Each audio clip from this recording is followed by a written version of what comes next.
All right, ready to get our learn on about investing. Always down for that. Let's do it. So today we're diving into 3 pro tips about investing. I wish I knew, and honestly, same. Some of this stuff you really don't get taught. Yeah, you kind of have to figure it out as you go, which can be Painful, for sure. Full disclosure, not financial advice here, just a friendly chat about money stuff. exactly more like brainstorming than like, here's what to buy, Totally.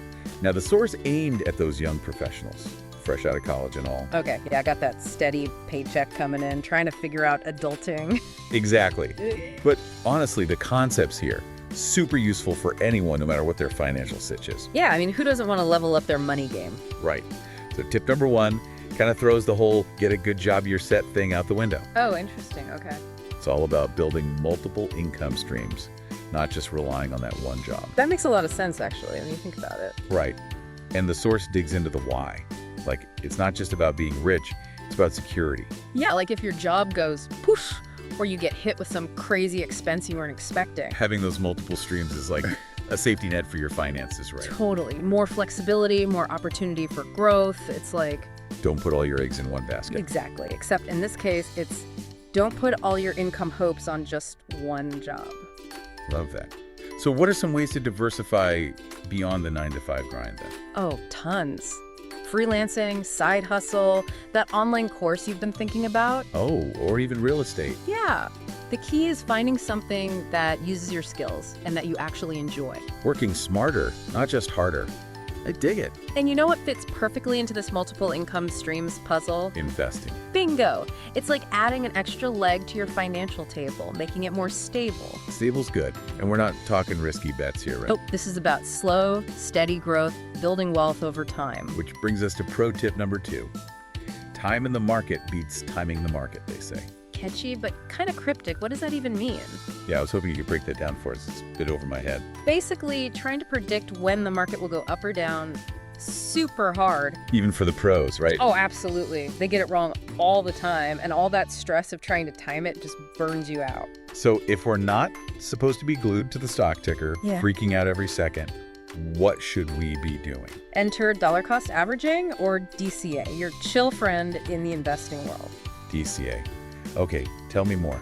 I like the sound of chill. It takes the guesswork and the emotion out, The source uses the example of automatic monthly investments. Automatic. Okay, I can get behind that. Like paycheck hits and boom, a portion goes straight to your investment account, buying whatever you've set up. No need to try and guess the perfect moment. Just set it and forget it. Exactly. And that's where that time in the market thing comes in, because you're consistently investing over time. I see, but how does DCA actually work? Like, what's the magic behind it? Consistency. When prices are low, your fixed dollar amount buys more shares. When they're high, you buy less. So it's like a built-in discount every time the market dips. You got it. Over time, it averages out your purchase price, smooths out those market roller coasters. It's like slow cooking wealth. Just let it simmer and do its thing. Exactly. But let's be real, we're not robots. Emotions can get the best of us, especially with money. Oh, 100%. Fear, greed, that FOMO feeling. It's like, And that's where pro tip number 3 comes in, because, yeah, we humans are wired to react emotionally. especially when it's our hard-earned cash on the line, it gets personal. Right, and the source even mentions how professional money managers have an edge because they're managing other people's money. Less emotional attachment, huh? Ugh, Makes sense. It's easier to stay cool when it's not your life savings at stake. totally. So the question becomes, how do we, as regular investors, learn to detach a bit, avoid those knee-jerk reactions? Yeah, good question, because those reactions can really mess up your long-term goals. They can. And that's where automation becomes our best friend. We talked about automatic withdrawals and purchases, but there's also fractional shares. Fractional shares. Okay, I've heard the term, but not sure I totally get it. Can you explain? Basically, it's like buying bite-sized pieces of stock. Instead of having to buy a whole share, which can be super expensive for some companies. Right. So say you only have $100 to invest, but the company's stock is $500 per share. You don't have to wait until you have the full amount. You can just buy a fraction of a share with what you have. Yep. Makes investing more accessible, and you're maximizing whatever funds you've got available. Smart. And this all ties back to automation, right? Taking those impulsive decisions out of the picture. Exactly. It's like putting your investments on autopilot. They just hum along in the background while you live your life. Less stress, less second guessing, just steady growth over time. You got it. And in today's world, with so much financial info and misinfo flying around, Yeah, it's easy to get caught up in the hype or make a move based on fear. automating helps you filter out that noise. Stick to your plan. It's like building a dam to protect yourself from the flood of emotions. Love that. So to recap, 3 pro tips: multiple income streams, time in the market, and automation to ditch the emotional roller coaster.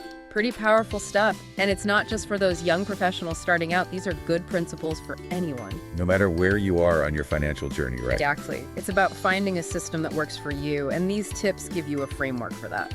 Awesome. So, dear listener, taking all this in, what's one small step you could take today to start building that second income stream?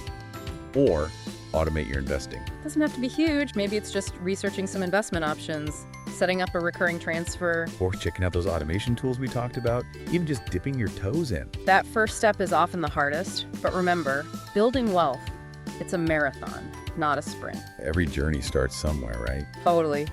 This deep dive's given us a lot to think about, hopefully some light bulb moments for you.